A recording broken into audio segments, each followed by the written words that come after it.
She stood in a $4 million penthouse holding a positive pregnancy test, wearing silk pajamas, rehearsing the exact words she would use to tell her husband the most beautiful news of their marriage. She never got to say them, because when Marcus Weston walked through that door, he was not coming home to celebrate. He was coming home to execute a plan 14 months in the making. This is the settlement A plan agreement. his own Take your mother time had been reviewing it. quietly building since the second year of their marriage. My mind is already made up. A plan that ended with two men in dark suits, a non-disclosure agreement, and Claire Hartley standing on a Manhattan sidewalk in February with no coat, no wallet, no name, and a 6-week-old life inside her that nobody had bothered to factor into the calculation. He called her a loose end that needed handling. He signed the papers. He moved on. He believed she was gone. He was wrong. Because what Marcus Weston never knew, what nobody in that penthouse knew, what Claire herself did not know until 48 hours after she was thrown out onto the street, was that her quiet grandfather, the man who sent birthday cards with $20 bills, had spent the last 5 years of his life building something specifically for this moment. $87 billion, and a firewall that no attorney on earth could touch. Stay with this story, because what happens next is not just about money or revenge or a woman who got even. It is about what happens when someone underestimates you so completely that they hand you the exact conditions you needed to become unstoppable. Legend statement. This is a story about what gets built in the silence after someone decides you do not matter, and why the people who discard others are always eventually surprised by what those people become. If this story is already pulling at something in you, do one small thing before we go any further. Hit the like button right now, not for us, for every person who has ever been called a loose end and refused to believe it. Leave a comment below telling us the city you are listening from. We read every single one, and watching this story travel around the world matters more to us than you know. And if you have a friend who needs to hear something like this today, share it with them. Just send it. No explanation needed. They will understand why when they hear it. Subscribe if you have not already, because we are here every week with stories like this one. Stories about people who got back up every single time. Now, let us begin. She had rehearsed this moment at least 20 times.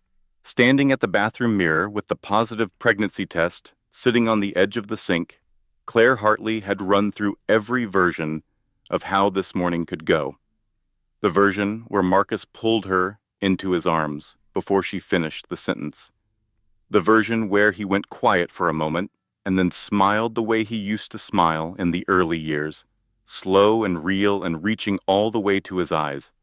The version where they sat together at the kitchen island with their coffee and talked about names and timelines and what the guest room might become. She had not rehearsed the version that actually happened.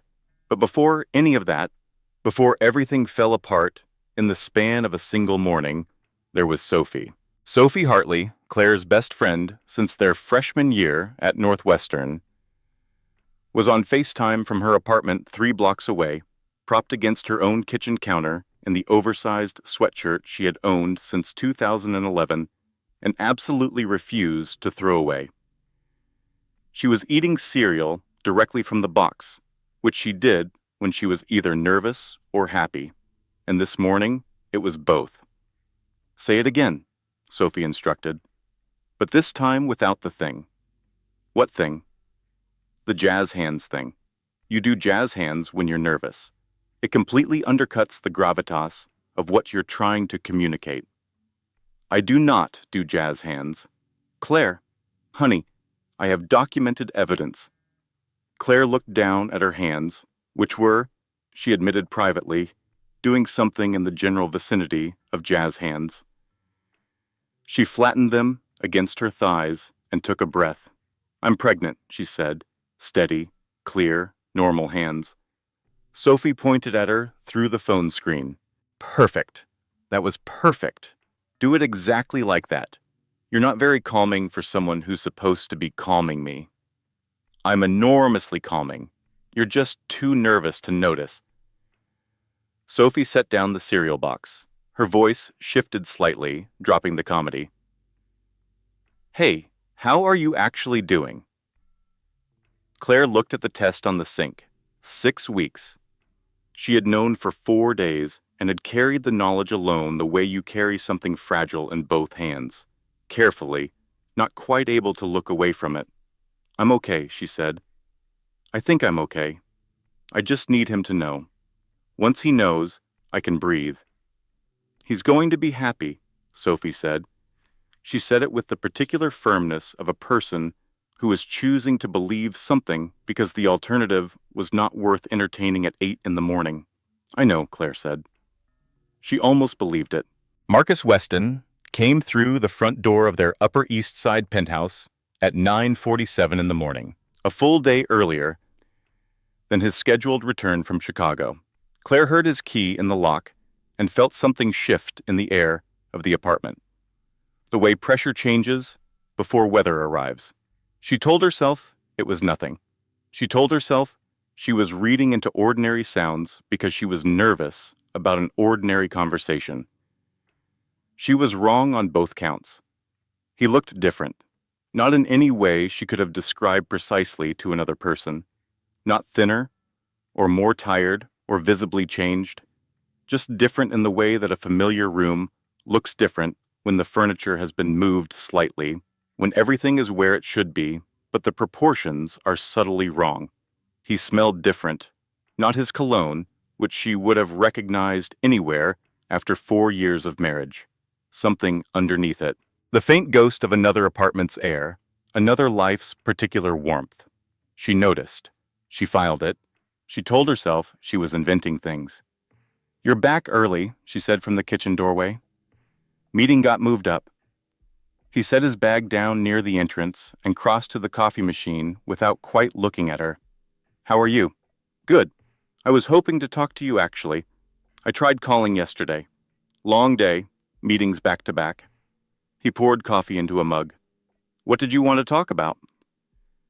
Claire pressed her hand flat against her abdomen, a gesture she had been making without fully realizing it for 4 days. She looked at the back of his shoulders, the precise set of them, the way he held himself like a man braced for something. There was no right moment. There was only now. Marcus, she said, I'm pregnant.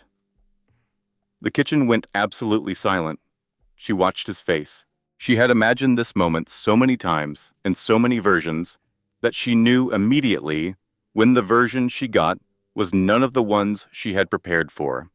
There was no breaking open of his expression, no crack in the careful architecture of his composure. What she saw instead moved behind his eyes like a calculation loading, rapid and mechanical. A trader's mind receiving new data and sorting immediately for implications. Something in her chest dropped away quietly, the way a stone drops into very deep water. How far along? He asked. Not are you sure? Not that is incredible. Not even the performed happiness of a man who knows the correct response even when the feeling is not there. Just the clinical intake of information. 6 weeks, she said. Her voice was steady. She was proud of that. He nodded once, set his coffee mug down, walked out of the kitchen without a word. She heard him in the study, the sound of a drawer opening, papers moving. She stood at the kitchen counter and pressed her palm against her abdomen and waited. She told herself there was an explanation. She told herself he was processing. She told herself the man she had married 4 years ago was still in there somewhere, under the distance and the distraction and the 18 months of merger stress, and that this moment would reach him. Marcus came back holding a manila envelope. He set it on the kitchen island between them. His face had reorganized itself into an expression she recognized from his professional life. Controlled, decisive. The face of a man who had already made the decision and was now simply executing it. What is this? She said. I had my attorneys prepare it last week. His voice was level, professional. It is a separation agreement. The terms are fair, more than fair. There is an apartment in Tribeca, a settlement, monthly support, while you establish yourself. There is also a non-disclosure provision, standard. In exchange for the settlement, you agree not to speak publicly about the marriage or about any aspects of our private life. Claire looked at the envelope. She looked at her husband. I told you 30 minutes ago that I am carrying your child, she said quietly, and you are standing in front of me with a separation agreement. He said her name in the warning tone she had heard before, gentle but unmistakable. The tone of a man who expected compliance. She held up one hand. Do not use that voice with me. I am trying to handle this with dignity. You had papers drawn up before you told me. You came home early because you wanted this done before something. What is the something, Marcus? What is happening on Friday? His silence was confirmation enough. I am not signing anything, Claire said. I am not having this conversation on your timeline because it is convenient for your schedule. Something shifted in his expression. The professional mask slipped just slightly, and what was underneath it was not guilt, not genuine regret, not love. What was underneath it was impatience. He made a phone call, 2 words into it. Be ready. 14 minutes later, the front door opened again. The woman who walked in was 40 years old with ice blonde hair and the kind of beauty that seemed engineered specifically to make other women feel slightly less substantial. She wore a gray coat and low heels, and she moved through Claire's living room like she was already making calculations about the furniture. Behind her came 2 men in dark suits who positioned themselves near the entrance with the studied blankness of professionals paid to not have opinions about what they were asked to do. Diana Cole. Claire had known the name, the way you know about weather before it arrives, from pressure changes and signs and the quality of the air around a person you have studied for years. She had seen the name in Marcus's emails. She had heard it spoken with a particular precision in calls he took in other rooms. She had noted the way a photograph, Marcus and Diana, at a conference in San Francisco, shoulder to shoulder in front of a glass wall overlooking the bay, had lived on his laptop for 3 weeks before being replaced by something neutral. Diana said nothing directly cruel. She didn't need to. She simply stood in Claire's living room and looked at the artwork on the walls with the quiet assessment of someone who was redecorating in her head. And then Claire saw the necklace. Platinum chain, teardrop diamond, large enough to catch the morning light and throw it in fragments. She recognized it. She had pointed it out 6 months ago in a jewelry store window on Fifth Avenue, pulling on Marcus's arm, saying, "Look at that. It is extraordinary." He had looked and nodded and said nothing in particular. He had bought it, just not for her. The 2 men moved toward Claire with the professional courtesy of people doing a job. One of them picked up her coat from the hook near the entrance. The other stepped close enough to make the message unmistakable. "You cannot do this," Claire said. Her voice was still steady. "I am your wife. I am pregnant. You cannot remove me from this apartment." "The apartment is in the company name," Marcus said from across the room. "It always has been. I will have your personal items sent wherever you direct." Claire looked at him one last time. She thought about what she had told herself 4 days ago when she first looked at that test, that this was the turning point, that a baby would finally shift the center of gravity between them, that it would make Marcus Cross look at her and see a partner.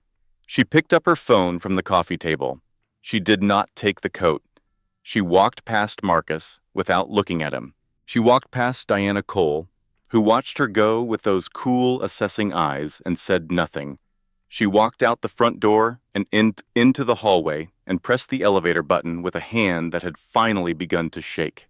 Outside, February, in New York hit her like something physical, cold and real, and entirely indifferent. She stood on the sidewalk in her pajamas and a cardigan, no coat, no bag beyond her phone, 43 floors below the life she had been living 1 hour ago.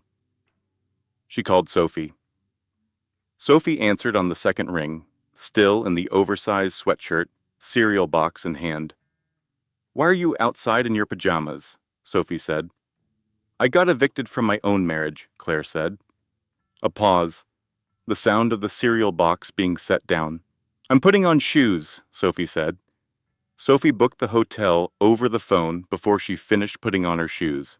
The front desk clerk at the Meridian Suites on Lexington Avenue, a young man named Todd, who had the particular New York gift of treating every situation as entirely normal regardless of evidence, processed the booking without blinking. "Will you be needing anything from the gift shop, ma'am?" he asked when Claire appeared at the front desk in her pajamas and cardigan, hands shaking slightly from the cold. "Socks," Claire said. "Please." "Of course. I will have those sent up with the key, and possibly a new identity." Todd looked at her with genuine professional sympathy. "We have socks," he said. Room 412 was beige and clean and warm, and Claire sat on the edge of the bed for a long time without removing her house slippers. The heat from the baseboard register filled the room with dry, steady warmth, and she let it work on her. Let the feeling come back into her feet. Let the shaking in her hands slow and stop. Let the sounds of the city outside the double-paned window recede into something manageable. Sophie arrived 20 minutes later with a bag from the drugstore on the corner. She set it on the bed without ceremony. Inside were socks, crackers, ginger tea, hand lotion, and a chocolate bar.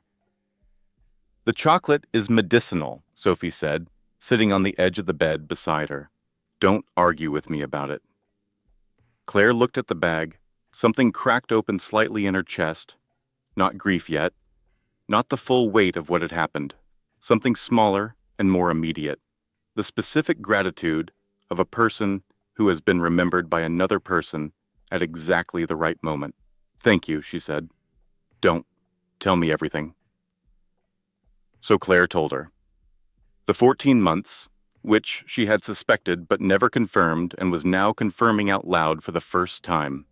The manila envelope, the two men in dark suits, Diana Cole standing in her living room, making interior design calculations. The necklace. She told her about the baby too. Sophie made a sound that was not quite a word, something between an exhale and a grief. 6 weeks, Claire said. "I found out 4 days ago. And he just..." Sophie stopped, started again. "He knew about the baby and he still..." "Yes." Sophie was quiet for a moment. Then she said, with the careful precision of a woman choosing her next words very deliberately, "He is a specific kind of terrible that deserves a specific kind of consequence." "I need a lawyer," Claire said. "Yes, first thing tomorrow." "I need to understand what my rights are. The apartment is in the company name," he told me. "He said it always has been." He said that out loud? To your face? He said it like he was reciting a fact. Sophie absorbed this. "We are going to need a very good lawyer," she said. "Do you know anyone?" "I know of someone, a woman named Patricia Holt from a dinner party 2 years ago. She is supposed to be extraordinary, the kind of attorney who makes opposing counsel actually nervous." She paused. "I also know that right now, tonight, you need to eat something and sleep. The lawyer is tomorrow. Tonight is just surviving." Claire looked at the ginger tea. She looked at the crackers. "The baby is okay," she said. It was the thing she had been holding most carefully since that morning, the thing she had not yet said out loud to anyone. "I saw the doctor last week. Everything is healthy." "Good," Sophie said. That is the most important thing. They sat together in the warm, beige hotel room, eating crackers and drinking tea, and Sophie talked about nothing, in particular, with the deliberate skill of a person who understood that sometimes what a friend needs is not comfort or strategy, but simply the sound of a familiar voice making ordinary conversation. She talked about the terrible movie she had watched the previous night. She talked about the restaurant on Madison that had finally gotten its act together. She talked about everything except the thing they were both thinking about, because the thing they were both thinking about would still be there in the morning. And tonight, it could wait. At 11:15, Claire's phone buzzed. An unknown number. New York area code. She almost did not answer. She was exhausted and hollowed out, and the idea of one more unknown variable felt like more than she could hold. She answered. Ms. Hartley. A man's voice, older, with a formal precision that did not belong to any professional register she could immediately place. Not a lawyer's voice exactly, something more deliberate. My name is Richard Caldwell. I am a senior partner with the firm of Caldwell, Grant and Associates. I represent the estate of Edward Hartley Sr. Claire went very still. I believe we have something significant to discuss, the voice continued. I am sorry, Claire said carefully. Who did you say? Edward Hartley Sr., your grandfather, Ms. Hartley. He passed away 8 months ago, as I believe you know. He spent the last several years of his life working with our firm to ensure his succession was handled with complete legal precision. There is a reason we have waited until now to make contact. A pause, measured and careful. What I have to tell you would be better said in person, but I want you to know tonight that you are not alone in this situation. Not financially, not legally, not in any way that matters. Claire stared at the wall of the hotel room. Sophie was watching her face with the focused attention of a person trying to read a foreign language in real time. Mr. Caldwell, Claire said, what are you telling me? I am telling you, he said, and his voice carried the particular weight of a man about to deliver information he has been preparing to deliver for a very long time, that you are his heir, his sole heir, and that what that means is something I would very much like to explain to you tomorrow morning, if you are able. The room was very quiet. Sophie mouthed what at her from across the bed. Claire held up one finger. Give me a moment. Tomorrow morning, she said to Richard Caldwell. Yes, I am able. She ended the call. She set the phone down on the bedside table. She looked at Sophie. My grandfather died 8 months ago, she said slowly. I know. You went to the funeral. The quiet man who sent birthday cards with $20 bills. He was apparently not just a quiet man who sent birthday cards with $20 bills. Sophie stared at her. What was he? Claire looked at the phone. She thought about the attorney's voice, the weight in it, the particular gravity of a man delivering news he had been holding in careful custody for a long time. I do not know yet, she said, but I think I am about to find out that this day was not the end of something. She pressed her hand against her abdomen. I think it might have been the beginning. Sophie looked at her for a long moment. Okay, she said. I need you to explain that. And then I need you to sleep. And then tomorrow you are going to that meeting, and I am coming with you and waiting in the lobby, because I am not missing whatever this is. You cannot come to a meeting with my grandfather's estate attorney. I will sit in the lobby, and you will text me updates in real time. Sophie, Claire, I am sitting in the lobby. This is not a negotiation. Despite everything, despite the February cold that had been in her bones 2 hours ago, and the envelope on a kitchen counter, and the teardrop diamond and the two men in dark suits, Claire Hartley almost smiled. "Fine," she said. "You can sit in the lobby." That night, she pressed her hand flat against her abdomen and spoke quietly to the 6-week-old life inside her. "I do not know what any of this means yet," she said. "But I think your great-grandfather just changed something. I think he was waiting to change it. I think he knew." She closed her eyes. She did not sleep for a long time.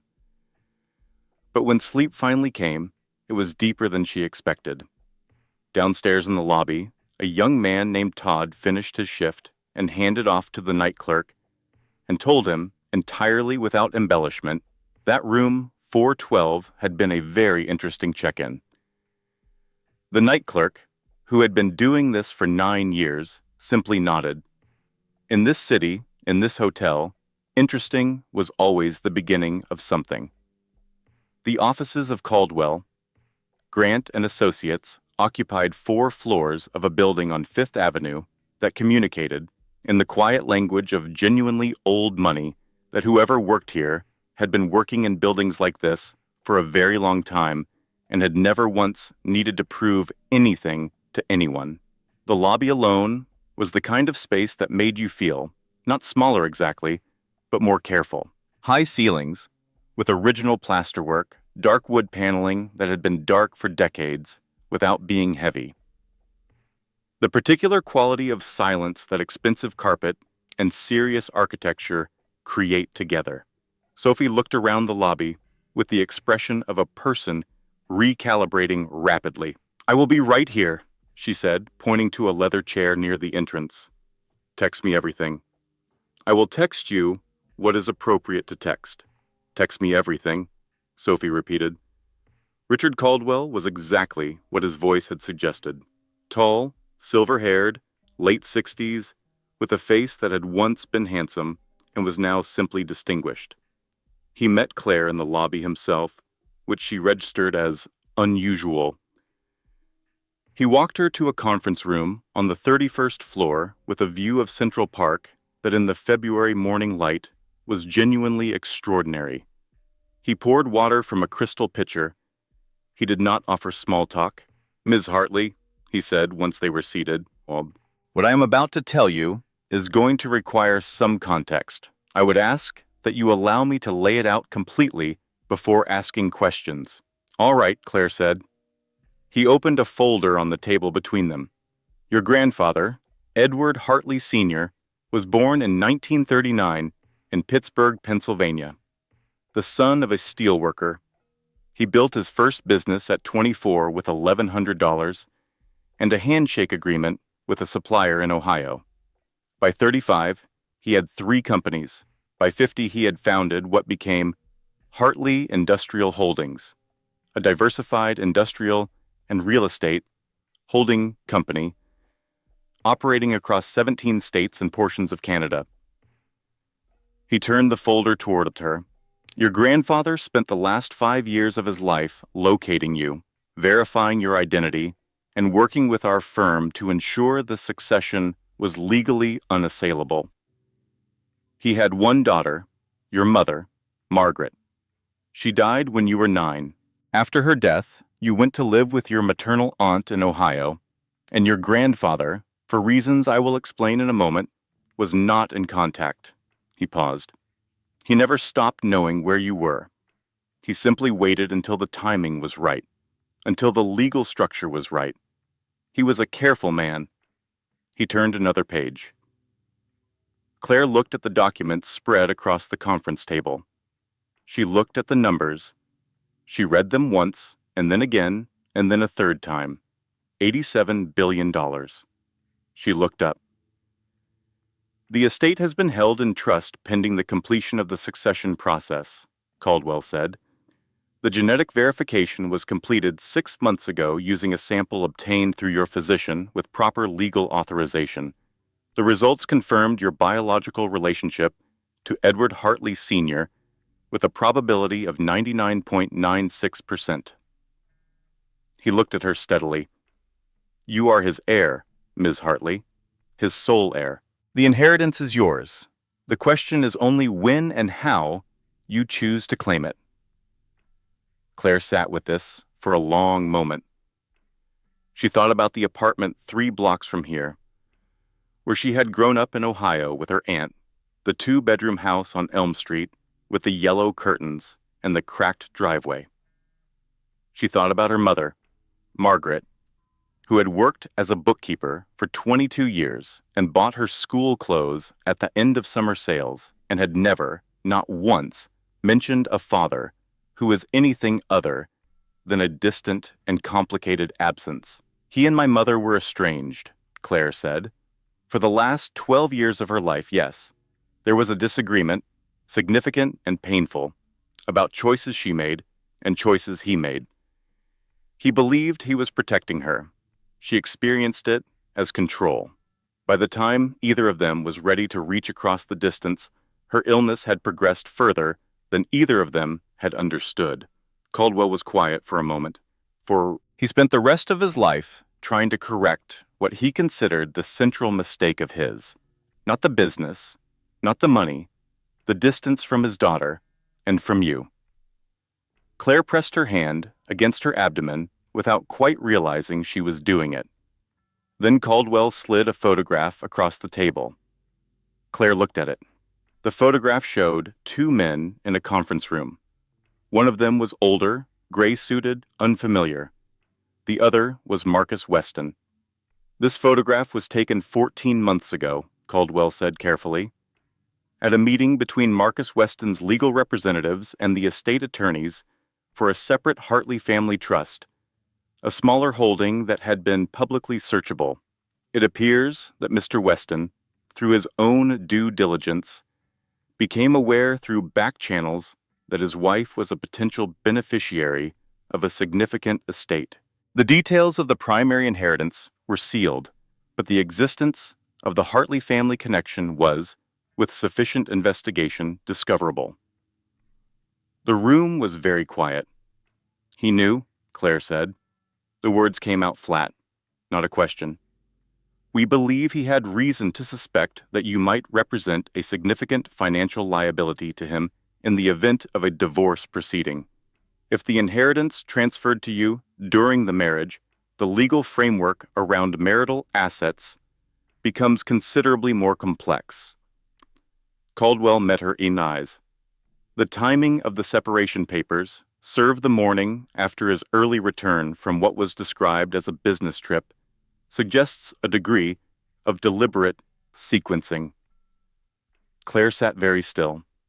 She thought about the 16 months of coldness, the canceled dinners, the phone always face down on the counter, the affair with Diana Cole that she had known about in the way you know about something you are not yet ready to face.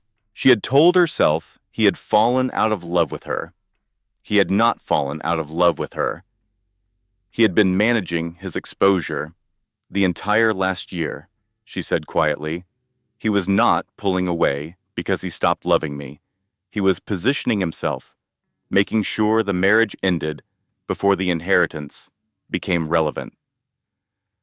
Caldwell said nothing. He did not need to. The photograph on the table said everything. Ms. Hartley, he said after a moment, I want to be very clear about something. The inheritance is legally yours, regardless of your marital status at the time of claim. The divorce proceedings do not affect your right to inherit. What they may affect, depending on the terms of any agreement you sign, is the subsequent management and legal exposure of those assets. Which is why I would strongly encourage you to retain legal counsel immediately and to sign nothing whatsoever before doing so. I have an appointment with an attorney this afternoon, Claire said. Good. He closed the folder. There is one more thing. Something I have been waiting to tell you until I was confident you were in a position to hear it clearly. He reached into a second folder and removed a letter, handwritten, on heavy cream paper, in the careful script of an elderly man who had learned to write when handwriting still mattered. Your grandfather wrote this for you 3 years ago, Caldwell said. He asked that it be delivered when the time was right. I believe this morning qualifies. He slid it across the table. Claire looked at the envelope, her name on the front in that careful, deliberate hand. Claire Margaret Hartley. Her full name. Her mother's name in the middle. She did not open it in the conference room. She held it against her chest in the elevator going down, past the lobby, past the serious bookshelves and the expensive carpet. Sophie was in the leather chair by the entrance. She stood up the moment Claire came through the door, rid her face in 2 seconds, and said nothing at all. She simply stepped forward and put her arms around her and held on. He was not just a quiet man who sent birthday cards, Claire said into Sophie's shoulder. I gathered that from your texts, Sophie said. He left me everything. $87 billion. Sophie went very still. Then carefully she said, I need you to say that number again. 87 billion? Another pause. Okay, Sophie said. So Marcus Weston divorced an $87 billion woman because he was afraid she might be a significant financial liability. Yes. That is the most expensive miscalculation in recorded human history. Despite everything, despite the photograph of Marcus in a conference room and the 14 months of managed distance and the teardrop diamond on another woman's neck, Claire laughed. It was short and surprised and not entirely steady, but it was real. I need to call my lawyer, she said. Yes, Sophie agreed. And I need to sit down because my legs are doing something unusual. She lowered herself back into the leather chair. 87 billion, she said, mostly to herself. He was afraid of $87 billion, and he handed her a check for 200,000. That man cannot do math. Attorney Patricia Holt turned out to be a compact woman in her mid-40s with red hair, reading glasses on a chain, and the particular energy of a person who had spent 20 years being underestimated and had decided to find it useful. She met Claire in her Park Avenue South office on a Wednesday afternoon, shook her hand with a firm, dry grip, and said, Tell me everything. Start from the beginning. Leave nothing out. So Claire told her. From the morning, Marcus came home early to the conference room with Richard Caldwell, including the photograph of Marcus at the estate attorney meeting 14 months ago. Patricia Holt listened without interrupting. She made notes on a yellow legal pad in handwriting that looked like it moved faster than most people thought. When Claire finished, she set down her pen. You signed nothing, she said. Nothing. Good. That is the first and most important thing. She tapped her pen against the legal pad. The prenuptial agreement you signed at the time of the marriage. Walk me through that document. It was standard, I thought. I had my own attorney review it before I signed. There were no provisions that seemed unusual at the time. And you reviewed it personally? Yes. It was 12 pages. I read every page. Patricia nodded. We are going to want a certified copy of that document from the marriage records. She made a note. The separation agreement he presented, the one you did not sign, what were the specific terms? $200,000 as a lump settlement, an apartment in Tribeca for 12 months, monthly support during what he described as establishing myself independently, a non-disclosure provision covering all aspects of the marriage, including, specifically, his relationship with Diana Cole. He named her in the non-disclosure. By name. Patricia looked up. That is interesting. Men who are confident in their position do not name specific people in non-disclosure agreements. They write broad language. He named her specifically, which suggests he was more concerned about Diana Cole's exposure than his own general privacy. She paused. Tell me about her. She is a corporate attorney. They have been together for approximately 14 months based on what I now know. She was involved in the legal structure of his company's most recent major acquisition, a technology firm in Seattle. They worked together professionally for 2 years before, from what I understand. Patricia made another note. All right, here is where we are as of today. You have a strong position on spousal support given the length of the marriage, the circumstances of the separation, and your current pregnancy. The inheritance complicates the asset picture in your favor because the inheritance was not generated during the marriage and is not subject to marital division. However, she set down her pen. The opposition is going to look for leverage, and leverage, in cases like this, usually comes in one of two forms: documents or witnesses. She looked at Claire steadily. I want you to be prepared for the possibility that Marcus Weston's legal team is going to produce something that reframes the narrative. I do not know what it will be yet, but in my experience, men who have been planning an exit for 14 months do not plan incomplete exits.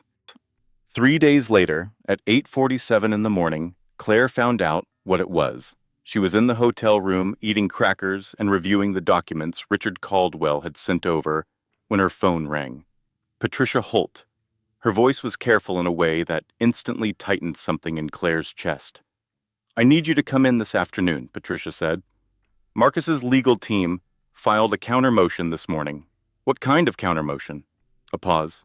They have produced a prenuptial financial waiver, signed, notarized, dated 3 years ago.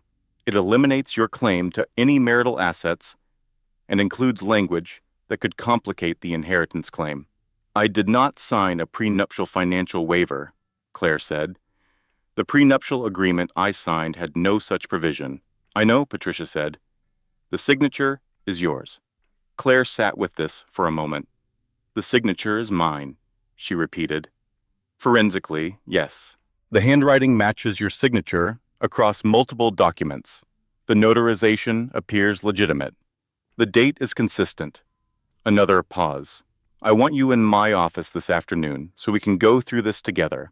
I also want to tell you that a forged signature and a legitimate signature can look identical to initial review and very different under the right kind of examination. This is not over, but I need you to understand what we are walking into. The afternoon in Patricia's office was the most precise kind of awful. Claire sat across from her attorney and looked at a photocopy of a document she had never seen in her life, bearing a signature that was hers in every measurable way except the fact of having written it. Someone traced this from another document, Patricia said. She pointed to two specific letters, the C and the H, where the pressure of the pen was slightly inconsistent with the surrounding strokes. A forger who is working from a sample traces rather than writes. The muscle memory is not the same. It is subtle, but it is there. I am going to bring in a forensic document examiner. This is going to take time, but I believe we can challenge it. Who would have done this? Claire said. Someone who had access to documents bearing your signature. Someone who had both motive and opportunity. Patricia looked at her carefully. Who in Marcus's life had access to your signature over an extended period? Not just Marcus himself. Think about who else touched the paperwork of your marriage. Claire thought about it, and then she thought about the Christmas dinners in Greenwich, the holiday cards she had signed every year with both their names, the thank you notes she had written to Marcus's family after events. All of that correspondence handled, organized, followed up on by one specific person in Marcus's life. His mother, Claire said slowly. Carol Weston. Patricia said nothing immediately. She looked at Claire with the careful attention of a woman who had been in this work for 20 years and had learned to distinguish between intuition and evidence. Tell me about Carol Weston, she said. Claire told her. The Greenwich house, the holidays, the particular way Carol had always looked at her, not unkindly, but with a measuring quality, as though she were an investment being monitored for performance. The way Carol had inserted herself, gently and consistently, into the administrative details of their life together. The way she had always been more invested in Marcus's professional standing than in his happiness. She signed my name, Claire said. The certainty of it settled into her chest like something cold and clarifying. She has been doing this for 3 years. She planned this before Marcus even fully decided he wanted out. It was her insurance policy. That is a very serious allegation, Patricia said. I know. If it is true, it is also a criminal offense. I know that too. Patricia picked up her pen. Then let us start building the case, she said. The phone call from Carol Weston came 2 days later, while Claire was at her follow-up appointment at the obstetrician's office. Carol arrived at the hotel with flowers and a particular smile. Claire came back to the room to find Sophie in the hallway, outside the door, with the expression of someone who had made a calculated decision about access. She is in there, Sophie said quietly. She brought lilies. I have concerns. I can handle Carol Weston. I know you can.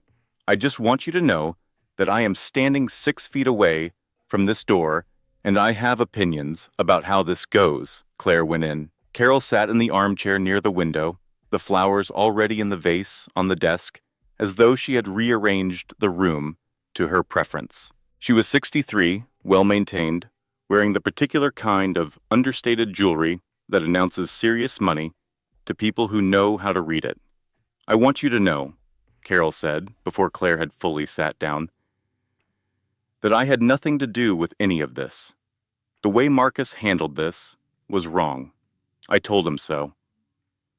Claire sat down. She looked at Carol Weston.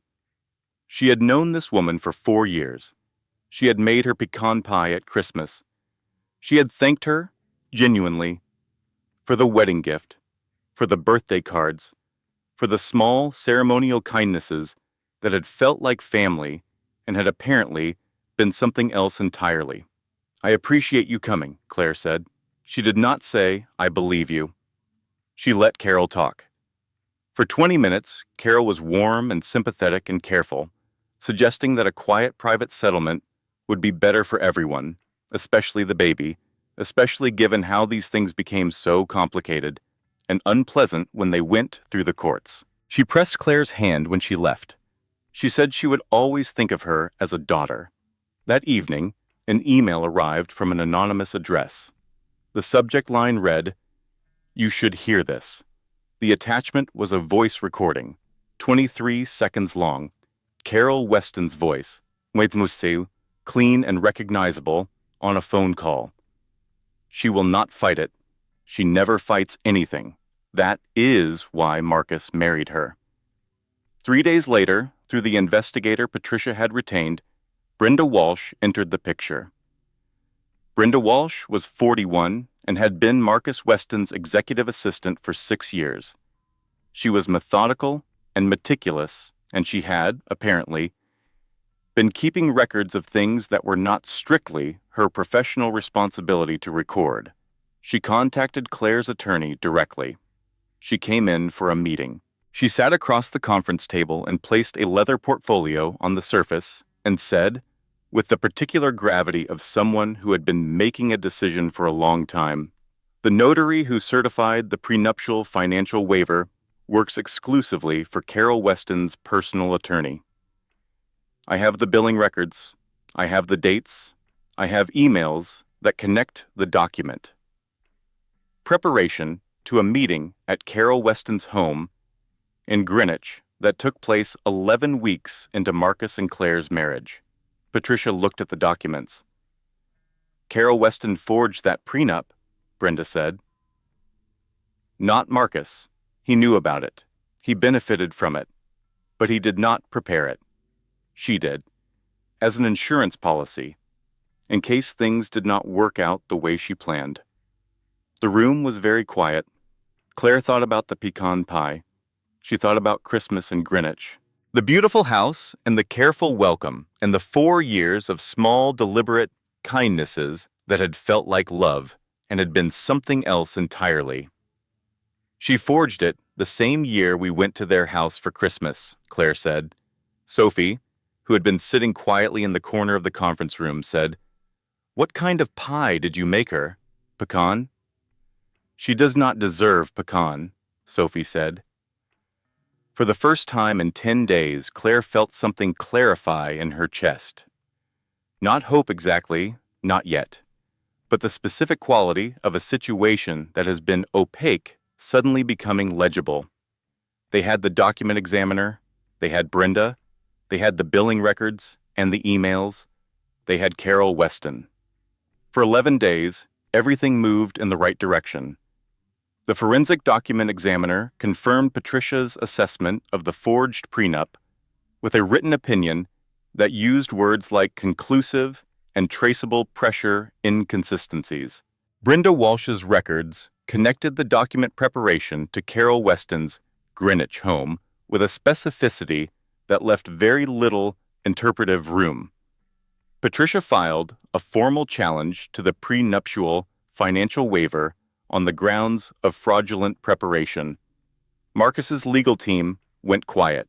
That particular silence, Patricia told Claire, was the sound of attorneys regrouping. On the 11th day, Sophie took Claire to dinner at the Italian restaurant on Madison that had finally gotten its act together. They sat in a corner booth and shared pasta, and Sophie ordered sparkling water on Claire's behalf and still drank half of Claire's dessert. And they talked about small things. The movie Sophie had seen the previous week that she could not stop thinking about. The new coffee place on the corner that was either very good or aggressively pretentious, and possibly both. "You seem better," Sophie said at some point. "I feel like I might actually be okay," Claire said. "For the first time since all of this started, I genuinely feel like I might be okay." Sophie nodded. She did not say anything jinxy. She was too experienced a friend for that. But she knocked on the wood of the table 3 times, very quietly, when Claire was not looking. It was not enough. Patricia called the next morning at 7:52. "I need you to come in," she said.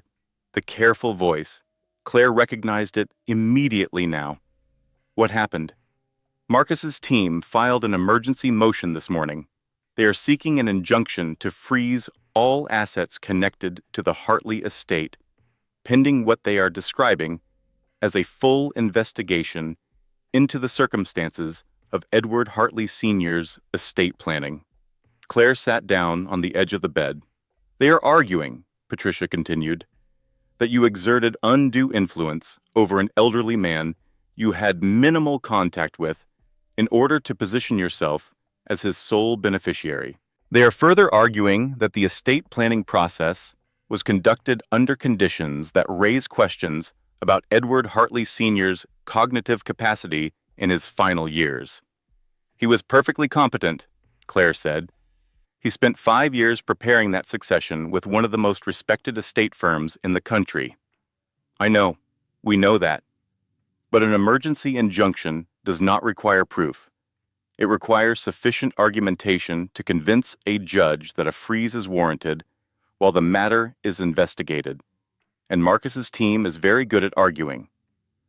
A pause. "The injunction was granted this morning. Effective immediately, all assets connected to the Hartley estate are frozen, pending a full legal review." Claire was quiet. "That is not the worst of it," Patricia said. "The worst of it was Brenda Walsh. Brenda's apartment was empty. Her phone was disconnected. Her email address bounced. She had, in the space of 48 hours, simply ceased to be findable." The third piece arrived 20 minutes later, a legal filing from Marcus's team.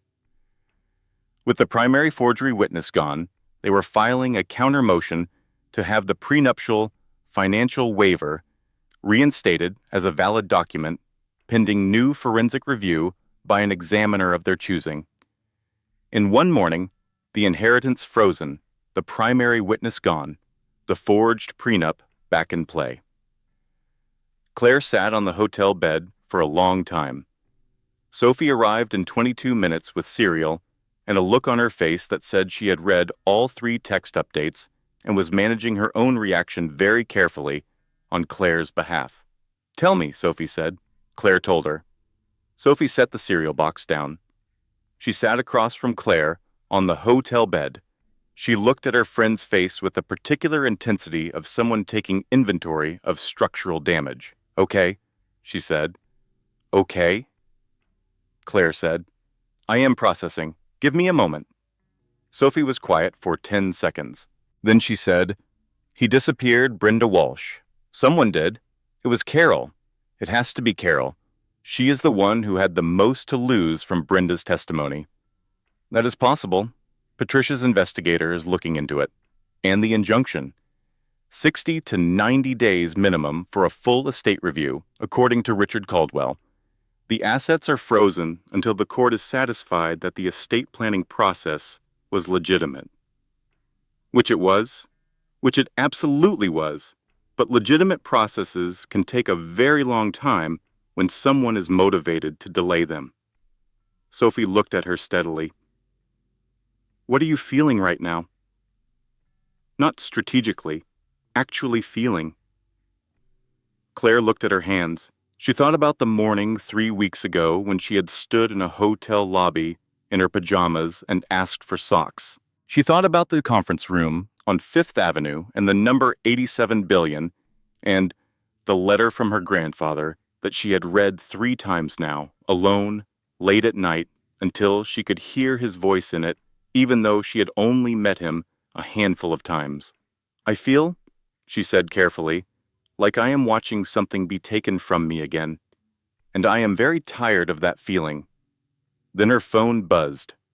A notification from a social media account that tracked society events. A photograph from a charity gala the previous evening. Marcus and Diana Cole, her hand on his arm, the teardrop diamond visible at her throat. The caption described them as Manhattan's most dynamic new power couple. Claire looked at the photograph for exactly 4 seconds. Then she set the phone face down on the bed. "I need you to be honest with me," she said to Sophie. "Always." "Am I strong enough for this? Not in the way people say it to make you feel better, actually strong enough. Because what I am looking at right now is a situation where the man I was married to has been planning this for over a year. His mother has committed fraud on his behalf. Someone has disappeared, the one witness who could prove it, and $87 billion is sitting behind a legal wall that could take months to dismantle. And I am 12 weeks pregnant and living in a hotel room." She looked at Sophie. "So honestly, am I strong enough for this?" Sophie did not answer immediately. She sat with the question the way Claire had asked her to, honestly, without the comfortable reflex of reassurance. Then she said, "You walked out of that penthouse in your pajamas in February with nothing but your phone, and you called me and you said I got evicted from my own marriage. You did not cry. You did not beg. You walked out. You have been fighting for 3 weeks with nothing in your hands, and you are still upright and still asking the right questions." She paused. "I think you are strong enough. I think you have been strong enough this whole time. I just think you keep waiting for someone to confirm it." Claire looked at her. "You do not need confirmation," Sophie said. "You need a plan." "I need a plan," Claire agreed. "Then let us make one." Outside the window, New York conducted its relentless business. The city did not pause for grief or fraud, or frozen inheritances, or the specific, particular devastation of a person who has discovered that the entire architecture of their marriage was designed by someone else as a containment strategy. But inside the hotel room, 2 women sat on a bed and made a plan. And somewhere in an office on Fifth Avenue, Richard Caldwell was about to answer a question that would change the shape of the next 6 months. Claire called Richard Caldwell at 9 the following morning. Sophie was on the couch with coffee, present but quiet, giving Claire the room she needed. "Mr. Caldwell?" Claire said, when he answered. "I have a question." "Of course." The injunction targets the Hartley estate, the primary holdings, the succession filings, everything connected to the formal estate proceeding. She paused. "Is there anything in my grandfather's documentation that Marcus's team has not seen? Anything that exists outside the estate proceeding, Bisai?" A silence on the other end. 3 full seconds. "There is one thing," Richard Caldwell said. "I have been waiting for you to be ready to ask about it." He told her. 18 months before his death, Edward Hartley Sr. had worked with Caldwell's firm to establish a secondary trust, separate from the primary estate, funded with $2.3 billion in liquid assets, titled directly in Claire's name from the date of establishment, held in a private trust institution in Vermont. The secondary trust was not part of the estate proceeding. It had not been filed with the same documentation trail. It had been structured specifically, deliberately, by a very careful old man who had anticipated that his succession would be challenged, to exist outside the reach of exactly the kind of legal maneuver Marcus's team had just executed. "The injunction targets the estate," Caldwell said. "The Vermont Trust is not the estate. It is a direct titled asset. It cannot be frozen by the same motion." Claire was quiet for a moment. $2.3 billion, she said. "Yes, liquid, accessible. Your grandfather described it, in his notes, as the firewall, his word. He said, and I am reading directly from his instruction letter now, that if anyone ever tried to stand between Claire and what is hers, this is what ensures she can stand back." Something moved through Claire's chest. Not triumph, something quieter, the specific feeling of being known by someone you barely got to know. "Why did you wait?" she asked. "Why did you not tell me about this at our first meeting?" "Because when I met you, you had been awake for one night in a hotel room after being removed from your home by men in dark suits. You were 12 weeks pregnant, and you had just learned that your grandfather was one of the wealthiest men in the country. I had watched your face absorb that information." A pause. "Your grandfather's instruction letter said, 'Tell her about the firewall when she has stopped waiting to be saved and started building the strategy herself.' Those were his exact words." Another pause. "That question you just asked me was the question I was waiting for." Claire pressed her hand against her abdomen. She thought about a man she had known as the quiet grandfather who sent birthday cards with $20 bills, who had lost his daughter to distance and stubbornness and the slow, quiet tragedy of things left unsaid for too long, who had spent the last years of his life making sure that his granddaughter would never be left without ground to stand on. "Mr. Caldwell," she said, "I need a financial advisor, the best you have worked with, someone who understands corporate structure, legal leverage, and patience." "I know exactly the right person," he said. "Her name is Helen Marsh. She is in New York. Schedule a meeting for tomorrow." "Of course." She ended the call. She looked at Sophie. $2.3 billion, she said. "Separate trust. Not frozen, accessible." Sophie set down her coffee cup, very slowly and carefully. "Your grandfather," she said after a moment, "was the most prepared man who has ever lived. He called it the firewall." "Of course he did." Sophie pressed both hands flat on the coffee table. "Okay, so we have $2.3 billion that Marcus does not know about." "That is correct." "And he just spent 3 weeks trying to freeze assets he did not realize were the wrong assets." "Also correct." Sophie looked at her for a long moment. Then she said, "I need you to understand that I am enormously proud of you for asking the right question at the right time. Your grandfather knew you would. I also knew you would. I just want that on the record. Noted. What do we do with $2.3 billion? Claire looked at the notepad where she had been making notes for 2 weeks. The legal timeline, the asset structure, the names and positions of people who had helped Marcus build what he had built and who might, under the right circumstances, reconsider their loyalties. We finish this, she said, properly, on our terms, not his. Helen Marsh was 57, silver-haired, with the unhurried authority of someone who had spent 30 years advising people with generational wealth on how to protect, position, and when necessary deploy it. She met Claire in a conference room and spent the first 15 minutes asking questions and saying almost nothing else. You have no financial background, she said finally. Nonprofit communications. Before that, literature. And you want to understand the strategy fully, not just be advised.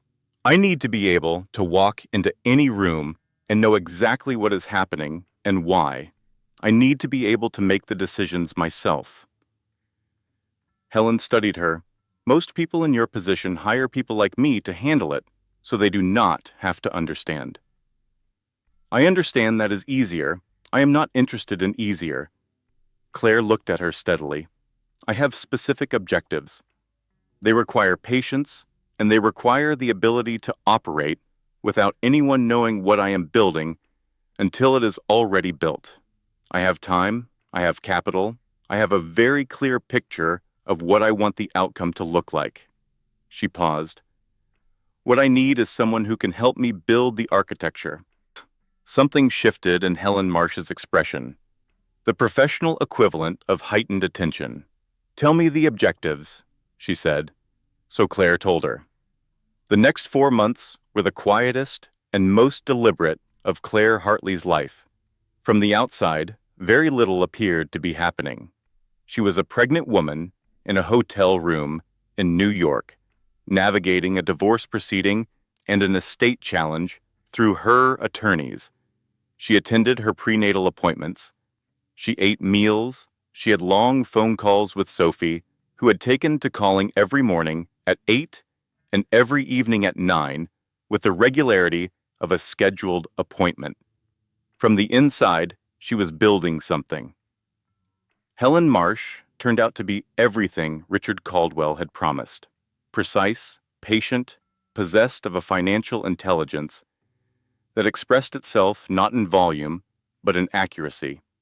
She said very little, but what she said landed with the weight of a much longer speech. She met with Claire 3 times a week and taught her, simultaneously, the theory and the practice of corporate positioning. You are learning quickly, Helen said one afternoon, 4 weeks in. I have good motivation, Claire said.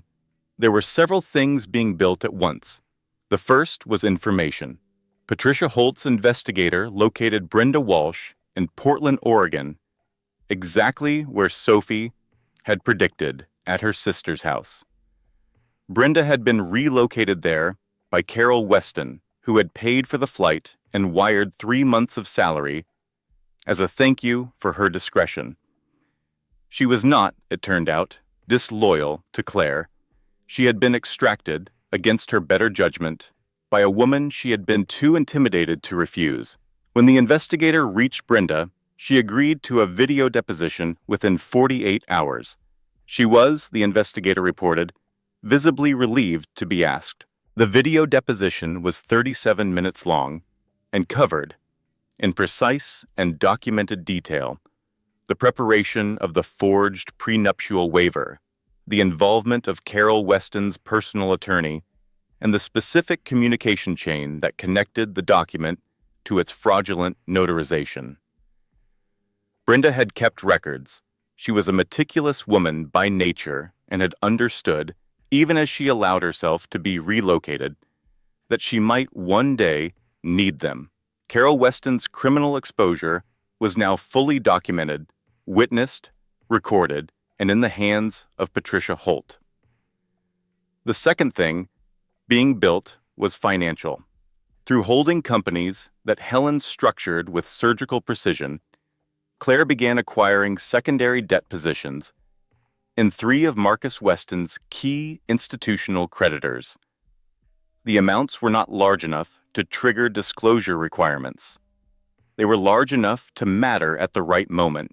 At the same time, two fintech startups, operating in direct competition with Marcus's company, received, through investment vehicles Helen designed, carefully timed capital infusions. Neither startup knew who their ultimate backer was. Marcus, watching two competitors suddenly surge with resources he could not account for, had no way to trace the source. "You are not doing this for revenge," Helen said one afternoon, looking at Claire over the table. "No," Claire agreed. "I am doing it for completion. There is a difference." "Tell me the difference." "Revenge is about the other person. Completion is about closing a chapter properly. He made certain decisions. Those decisions had a cost. The cost should be proportionate and real. That is not revenge. That is consequence." Helen looked at her for a moment. "Your grandfather would have liked you," she said. It was the most personal thing she had said in 4 months. The third thing being built was slower and could not be rushed. Brenda Walsh's deposition was submitted to the court. The forensic examiner's report was resubmitted with additional supporting documentation. Patricia filed a motion to have Carol Weston's personal attorney formally questioned regarding the notarization records. Marcus's legal team, which had been operating with the confidence of people holding what they believed were decisive cards, went through a very visible recalibration when the full scope of what Claire's team had assembled became apparent. They made a settlement offer in month 3.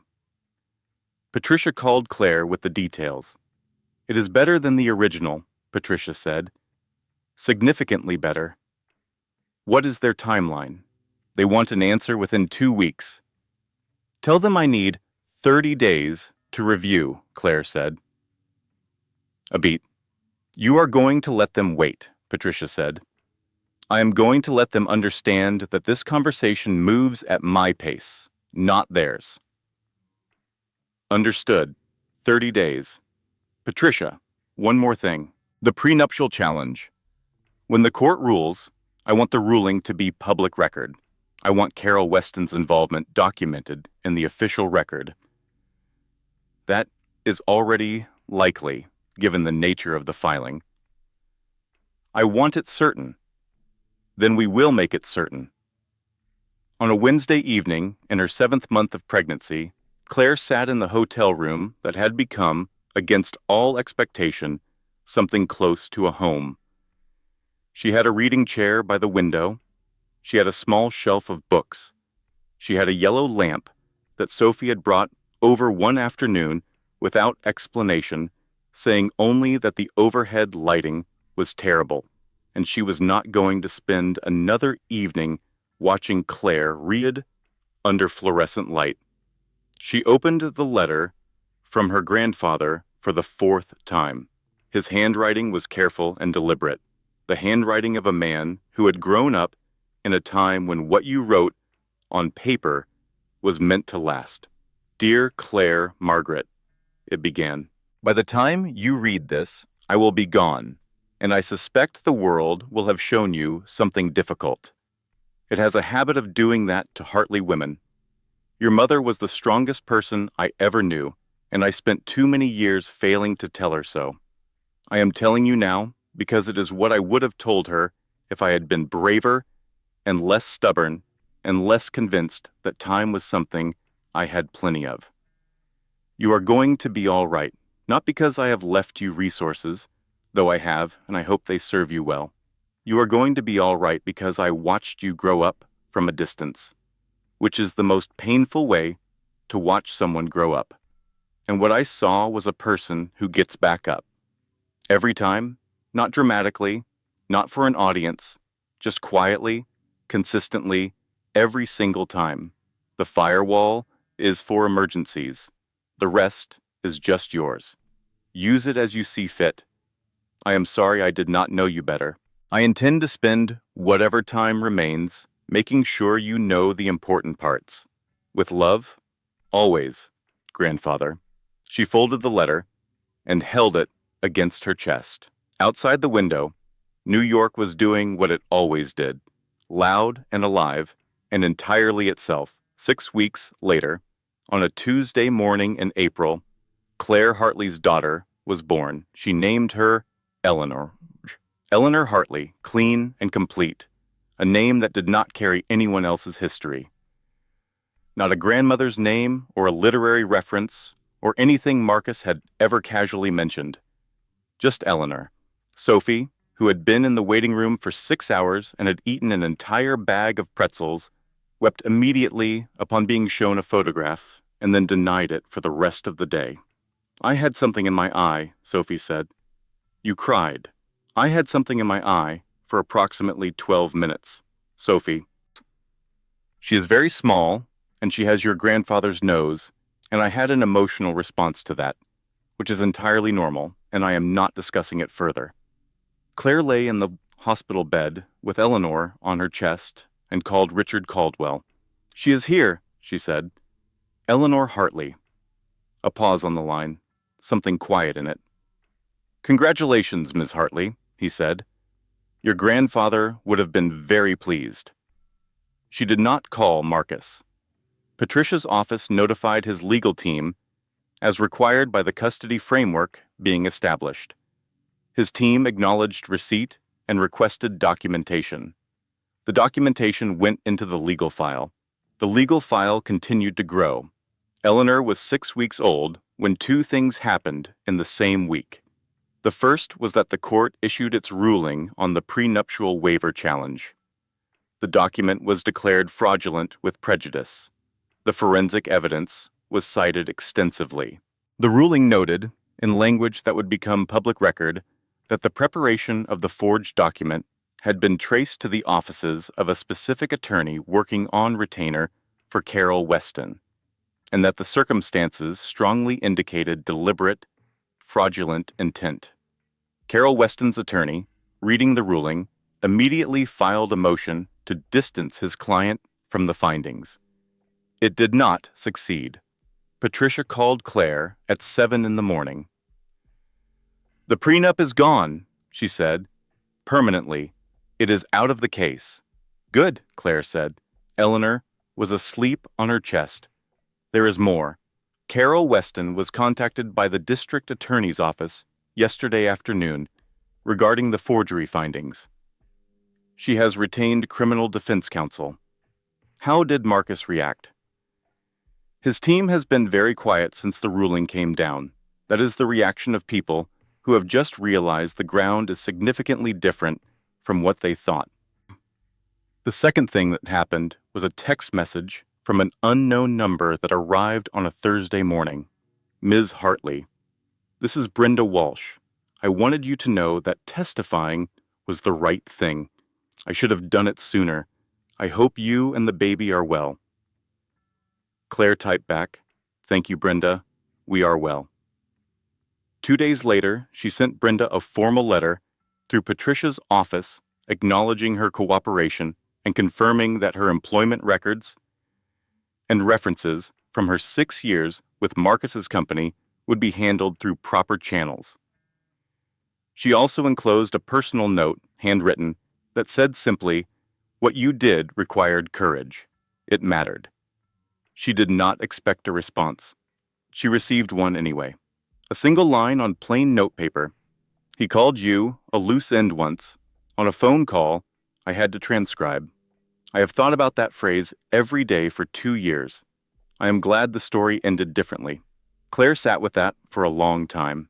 Then she went to Eleanor's room and sat in the chair by the window and held her daughter and watched the afternoon light move across the ceiling of the apartment that had been, over 6 months, gradually transformed from a beige hotel room into something that was genuinely hers. The yellow lamp Sophie had brought, the reading chair by the window, the small shelf of books, the framed photograph of her mother, young, laughing, standing in front of a lake somewhere in Ohio. Your great-grandfather sent birthday cards with $20 bills, she told Eleanor. who was awake and considering the afternoon light with the focused attention of a person who has recently discovered that ceilings are interesting. He was a very careful man. He thought about everything very far in advance. He thought about you, even though he never got to meet you. She pressed her lips to the top of Eleanor's head. I think you would have liked each other. Eleanor made a small sound that was not quite a word. I know, Claire said. Me too. The Whitmore Foundation Gala was held every October at the Grand Ballroom of the Whitmore Hotel in Midtown. 600 people in formal attire, the largest philanthropic event on the New York social calendar. Marcus Weston's company was listed as a principal sponsor. Sophie found this out on a Tuesday in September. She sat across from Claire at the kitchen table of the Tribeca apartment Claire had purchased outright 6 weeks earlier, and she slid her laptop across the table and pointed at the event listing. He is going to be there, Sophie said. Diana Cole, too. The society page has them listed under the principal sponsor table. Claire looked at the listing. She thought about 4 months of quiet building, about debt positions and competitor investments, and a forensic accountant named Kevin, who had, in September, delivered a report on Marcus Weston's company finances that contained 260 pages of material. That was, as he put it in his summary, likely to be of significant interest to the appropriate regulatory bodies. She thought about James Donovan, a journalist at the Financial Chronicle who had been developing his own parallel investigation of Marcus's company for 11 months and who had been waiting with the patience of a man who understood that the right moment for a story matters as much as the story itself, for a specific signal. I am going, Claire said. Sophie looked at her. I know. I just wanted to make sure you knew what you were walking into.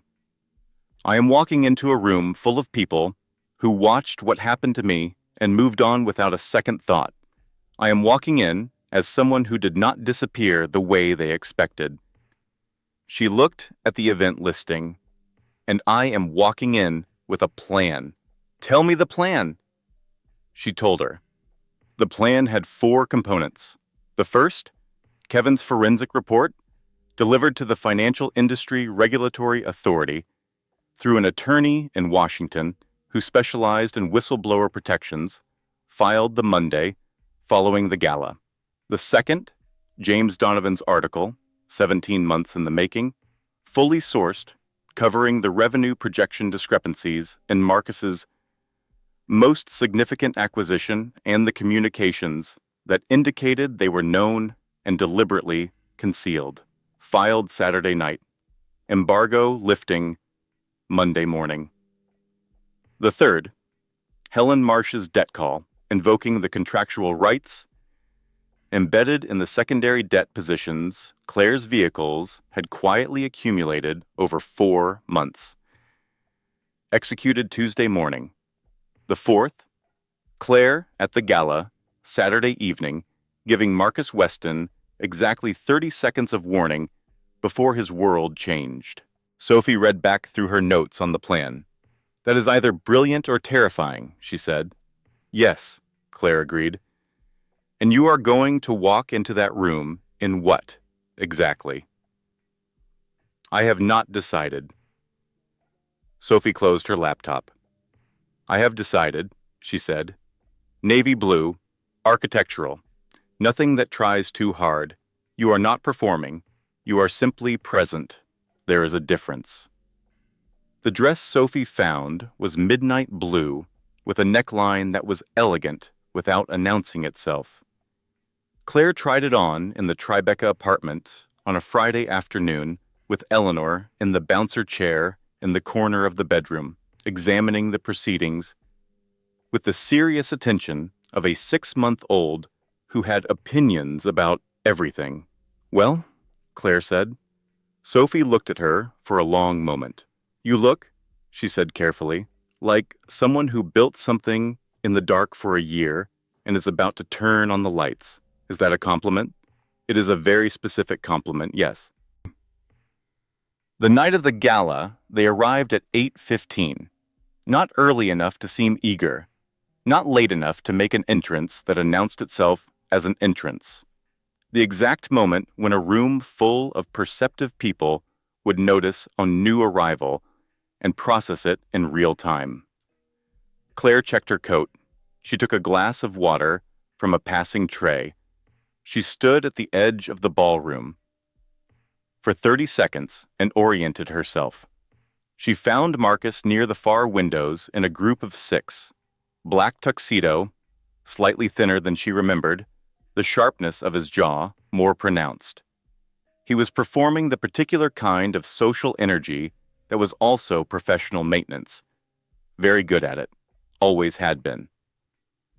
Diana Cole stood beside him in an ivory column, platinum chain, teardrop diamond, the same necklace. "Ready?" Sophie said from beside her. "Entirely," Claire said. She moved into the room, unhurried, the ease of a woman who had nowhere to be and nothing to prove by getting there quickly. She exchanged brief words with 2 people she knew from her previous life in this city, both of whom looked at her with the slightly recalibrated attention of people who had recently searched her name and found something considerably larger than expected. She was 30 feet from Marcus when he saw her. She watched it happen, his eyes moving across the room in the automatic social scan. Stopping. The fraction of a second where the brain receives information that does not match any stored file. And then recognition. And then, underneath recognition, something she had not quite predicted. Fear. Not dramatic fear, the quiet fear of a man who has in one instant understood that something he believed resolved is not resolved at all, and that the resolution is going to happen on someone else's terms. He crossed the room toward her. She stood still and let him come, because she had all the time in the world, and he was the one who needed to close the distance. He stopped 3 feet from her. "Claire," he said, controlled. She gave him credit for that. Marcus, entirely neutral, neither warm nor cold, simply present. His eyes moved over her quickly, processing the changed elements and the unchanged ones. "I did not know you were back in New York. I arrived last month. You look." He stopped himself from finishing that sentence. "You look well." "I am well." She let a pause settle. "You look thinner. It has been a demanding year, I imagine." "It has." She took a single, unhurried sip of the water she had been carrying. "The regulatory inquiry must be stressful," she said lightly. "These things have a way of resolving themselves, one way or another." His eyes sharpened. "That is a private matter under—" "Of course," she said, with a lightness that was completely controlled. "I did not mean to be indiscreet." She glanced past him toward Diana Cole. "Diana looks well, too. I have always admired her taste in jewelry." The silence that followed was brief and very loud. "What are you doing here?" he said. Quieter now. The professional smoothness dropping toward something raw. "The Hartley Foundation has been a supporting contributor to the Whitmore's charitable initiatives for decades. I am here in that capacity." She met his eyes. "As Ariana Valdivia." She caught herself. "As Claire Hartley. I imagine you know what that means." He did know. She could see it. "I think we should find somewhere private to speak," he said carefully. "I do not think we need to," she said pleasantly. "Everything that needs to happen between us has already been set in motion.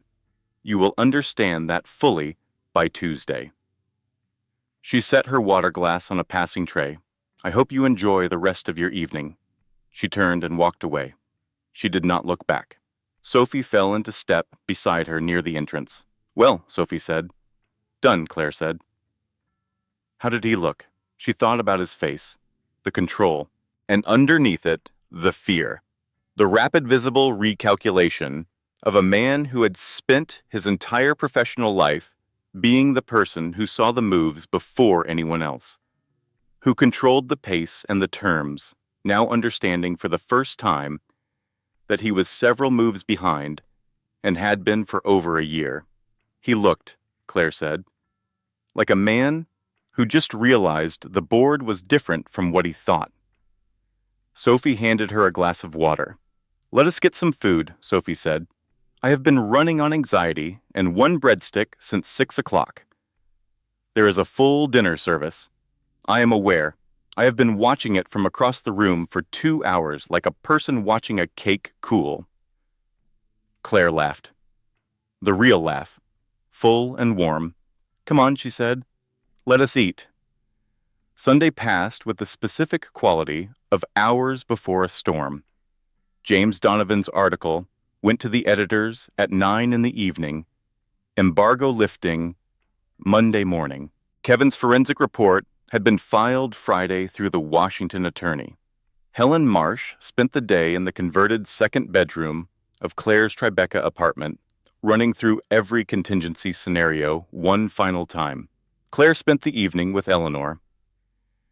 They sat on the living room floor with the yellow lamp lit and read 4 books, including one about a small bear navigating a forest that Eleanor had developed a strong preference for, indicated by her reaching for it, specifically whenever Claire held up options. "You have opinions," Claire told her. "That is going to be very useful." Eleanor held up the bear book with both hands and made her case. "All right," Claire said. The bear book. Again. After Eleanor was asleep, Claire sat for a while in the doorway of her room and looked at her daughter's small chest, rising and falling in the easy rhythm of total, uncomplicated rest. She thought about the morning that had started all of this. The positive test on the sink, the rehearsed speeches, the jazz hands, Sophie on FaceTime in the oversized sweatshirt. She thought about the sidewalk, the cold, the 14 blocks in her pajamas. She thought about a letter on cream paper and careful handwriting. "You are going to be all right, not because I have left you resources, because you get back up. Every time." She walked to her own room. She set her phone face up on the bedside table. She wanted to see the notifications arrive in real time. She closed her eyes. She slept deeply, the way a person sleeps when they have finished something enormous and the body finally believes it is allowed to rest. Monday began at 6:12 with her phone lighting up. Cross Capital shares opened down 14% amid reports of formal regulatory investigation into acquisition representations. James Donovan's article in the Financial Chronicle, 17 months of reporting, fully sourced, generating shares at a rate the algorithm was flagging as exceptional. Text from Helen Marsh. "All positions confirmed, ready to execute Tuesday on your signal." Text from Patricia Holt. "Court filing confirmed receipt of forensic report. Marcus's legal team is aware. Expect contact today." She set the phone down. She looked at the ceiling of her bedroom in the Tribeca apartment that was hers, fully and completely, titled in her name. Then she got up. She put on coffee. She went to wake Eleanor. By noon, Marcus's company had issued a statement. 2 paragraphs, carefully worded, acknowledging the regulatory inquiry in language designed to minimize alarm. It moved the share price from down 14 to down 9. By 2 in the afternoon, Patricia Holt called to say that Marcus's outside counsel had made contact requesting an urgent meeting. "Tell them Wednesday," Claire said. 2 o'clock. They asked for tomorrow. Wednesday, 2 o'clock. A beat. "They will agree to Wednesday," Patricia said. "Yes," Claire said. "They will." Tuesday morning, at 9:15, Helen Marsh executed the debt call. It was not dramatic in its mechanical form. A series of communications between financial institutions, precise and formal, invoking contractual rights that had been patiently built over 1 year and quietly positioned over 4 months. Its effect was immediate and architectural. Cross-Capital shares, which had partially recovered to down 9 the previous afternoon, opened Tuesday at down 21%. By 10 o'clock, they were down 26. Marcus's CFO resigned effective immediately, citing personal reasons. Diana Cole's legal practice issued a statement separating itself from any association with Marcus Weston or Weston Capital, characterizing the acquisition integration issues as originating from Marcus's side of the transaction. The statement was swift and clinical and answered every question about the nature of Diana Cole's loyalty. She was cutting him loose. Claire sat with this for a moment. She thought about Diana Cole standing in her living room 4 years ago, the cool, assessing eyes, the platinum necklace. She thought about what it meant that Diana was now doing to Marcus exactly what Marcus had done to Claire, identifying a liability and separating from it with clean, ruthless efficiency, because that was how these people operated. And Marcus had invited her into that world and ultimately used its logic against her. There was something in that, not justice exactly, but a structural completion, the wheel turning all the way around. Wednesday at 2 o'clock, Marcus's legal team arrived at the conference room Patricia had arranged. 3 attorneys, led by a senior partner named Grayson, who had the face of a man who had spent a career managing exits and understood that the management of exits was its own kind of craft. Claire sat across from them, with Patricia on her left and Helen Marsh, present as an observer, on her right. Grayson opened without preamble. My client is prepared to discuss a resolution. Given the regulatory environment and the current market position, it is in everyone's interest to arrive at an orderly outcome. Orderly, Claire said, the same tone she would have used to note the weather. The specific elements my client is prepared to discuss include the debt positions, the competitive investment structures, and the overall framework of an agreement that would. Mr. Grayson. She said it quietly, without heat, with the tone of a person who is simply in possession of the authority and does not need to announce it. I want to be precise about what this conversation is and what it is not. This conversation is not a negotiation about whether the regulatory consequences proceed. They proceed. The documentation is in the formal record. What this conversation is about is the structure of what comes after. Grayson's expression remained professionally composed. Specifically, Claire continued, the structure of Marcus Weston's departure from the company he built, the terms under which the viable assets are reorganized, and the establishment of a permanent trust for his daughter before any other distribution is made. A silence. My client is not prepared to discuss departure terms at this stage, Grayson said.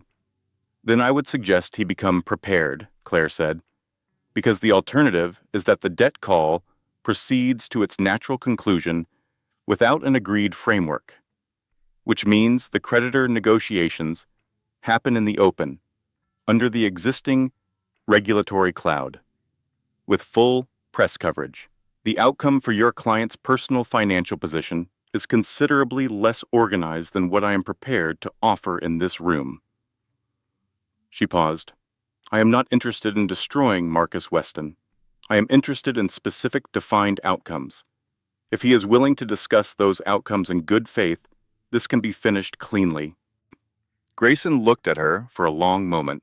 What specific outcomes? She told him. The terms were 5 pages. The injunction on the Hartley estate dropped. The forged prenuptial document withdrawn with formal admission of improper preparation. A trust account for Eleanor funded before any other distribution. Non-negotiable. Marcus resigns as CEO effective immediately. Full cooperation with the regulatory investigation. A 5-year restriction from the sector. and one additional term stated verbally and not in the document. I want Carol Weston's involvement formally acknowledged in the legal record, Claire said. Not as a footnote, as a finding. The forgery, the relocation of Brenda Walsh, all of it, on the record, permanently. Grayson absorbed this. My client will need to review. He has until Friday, Claire said. 5 o'clock. The Cross Capital Emergency Board meeting was held Thursday morning. Claire arrived early and sat adjacent to the head of the table, in the position of a person who was present at someone else's meeting and entirely comfortable with that fact.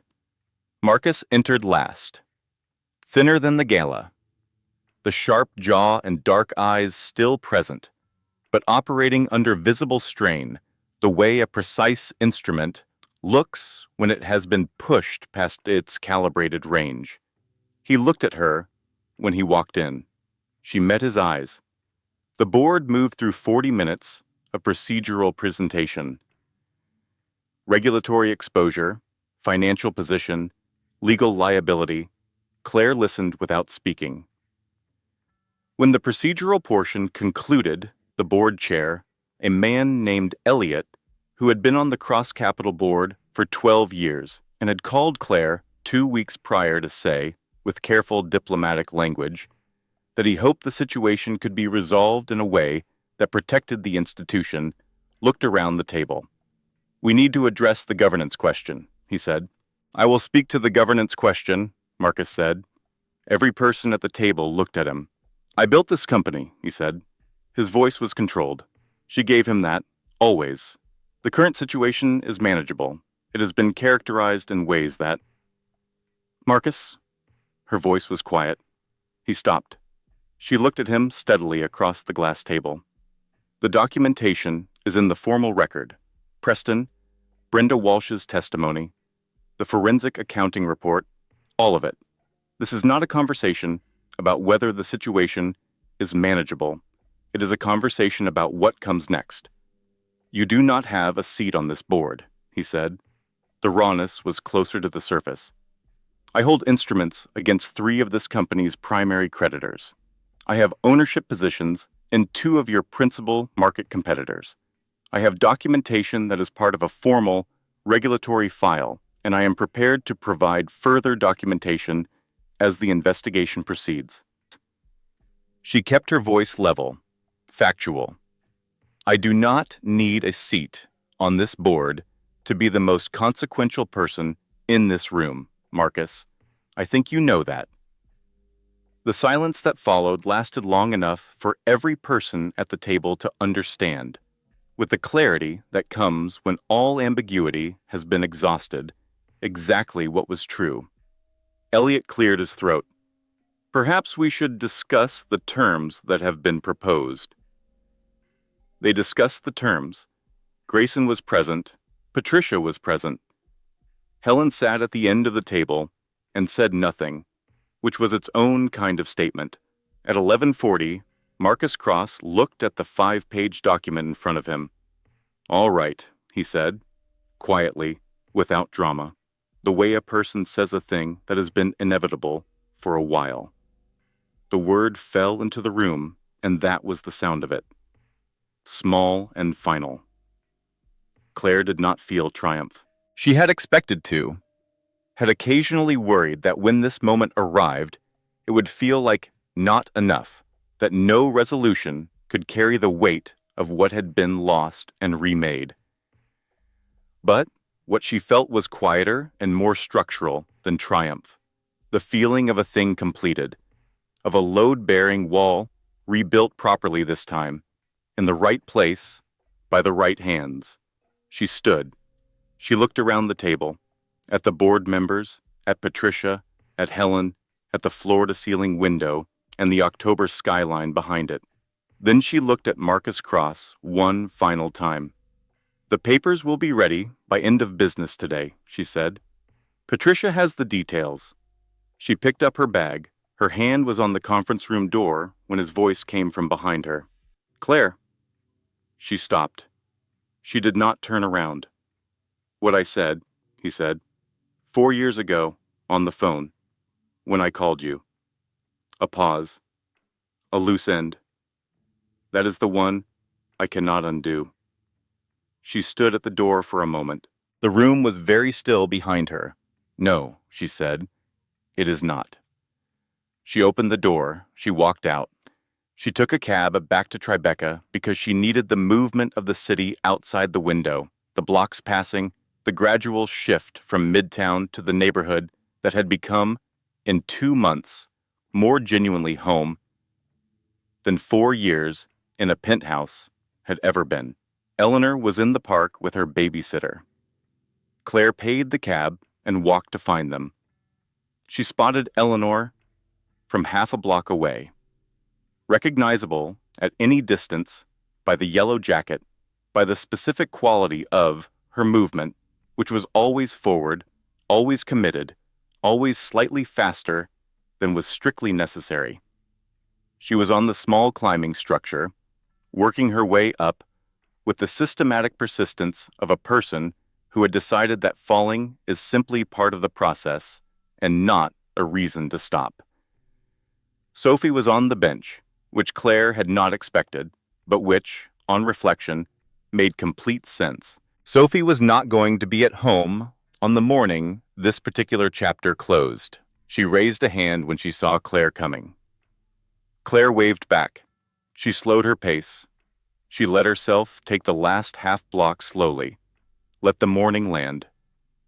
Eleanor saw her from the top of the structure. Her face opened into the expression that had no counterpart anywhere else in the world, the pure, uncontained brightness of a child who has spotted the specific person she most wants to see. "Mama!" She began to climb down immediately, efficiently, without hesitation. "I'm watching," Claire called. Eleanor reached the bottom and ran toward her, with the yellow jacket flapping and her arms already open, and Claire went down to her knees on the park path and held out her arms, and Eleanor ran into them, warm and solid and entirely present, smelling of morning air and October. She held her. She felt the familiar structural rightness of it, the thing that no other thing replicated, the thing she had built everything else around and would continue to build everything else around. "Did you do the important work?" Eleanor asked into her shoulder. "I did," Claire said. "Is it finished?" Claire thought about the conference room, the glass table, the word "all right" falling into the still air, the door opening and the walk out and the cab ride back through the city that had watched her walk 14 blocks in her pajamas 4 years ago and had kept moving without breaking stride. "Yes," she said, "it is finished." Eleanor leaned back to look at her with the unsentimental assessment of a 6-month-old who had recently developed strong opinions about most things. Sophie, from the bench, said quietly, "How are you?" Claire looked at her friend. She thought about a FaceTime call 4 years ago in an oversized sweatshirt, about a hotel booking made over the phone before the shoes were fully on, about cereal boxes and chocolate bars described as medicinal, and a yellow lamp brought over without explanation because the overhead lighting was terrible. "I am good," Claire said. And it was not the performance of good. It was simply true. "He signed?" "He signed." Sophie nodded. She did not say "I told you so," because she had never said "I told you so" in 22 years of friendship, and she was not going to start today. "Are we celebrating?" she asked. "We are getting soup," Claire said. "The real kind, not the cup kind. Obviously the real kind. I have been waiting for the real kind soup day for 4 years." Claire stood up. She took Eleanor's hand, small and warm, and absolutely certain of its grip. She took Sophie's arm with her other hand.